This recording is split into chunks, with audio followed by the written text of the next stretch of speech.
मी एक आंबा शेतकरी आहे. आमची केशर आंब्याची बाग आहे. एकरी 4,000 रोपं आहेत. तर त्यातली सध्या पिकासाठी 1,500 रोपं तयार आहेत. आज मला इथे बोलवलंय थोडंसं सांगण्यासाठी आणि जास्तीत जास्त मार्गदर्शन ऐकण्यासाठी. त्याबद्दल मानदेशी फाउंडेशनचं मी आभार व्यक्त करते. प्लस आज इथे जो पुरस्कार मिळाला त्यासाठी जी कौतुकाची थाप मानदेशी फाउंडेशनने जी दिली आहे त्यासाठी शब्द खरेच अपुरे. कारण आम्ही घरातही काम करतो, शेतातही. पण अशी कौतुकाची थाप मिळणं हा निव्वळ योगायोगच समजावा. आणि सेंद्रिय शेतीबद्दल म्हणायचं म्हणलं तर आम्ही गेली 4 वर्ष झालं सेंद्रिय शेती करतो.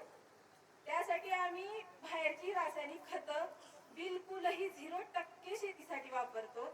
आम्ही त्या करिता झाडांची जी भूक आहे ती भागवण्यासाठी आम्ही लेंडी खत आणि आपली खिलार गाय ह्याची जी घरची खत आहेत तीच आम्ही वापरतो. फक्त फवारणीसाठीच एक 4 फवारण्या फार तर होत असतील. त्या व्यतिरिक्त आमची एक्स्ट्रा फवारणी नाही किंवा झाडांना हे नाही.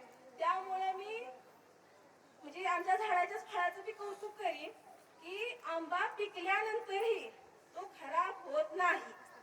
तो सुकून जातो पण आंबा खराब होत नाही. ही फक्त सेंद्रिय शेतीचीच कमाल आहे.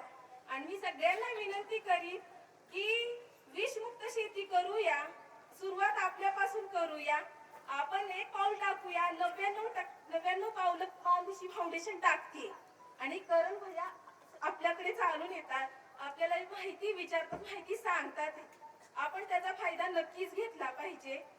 जय हिंद, जय भारत. धन्यवाद.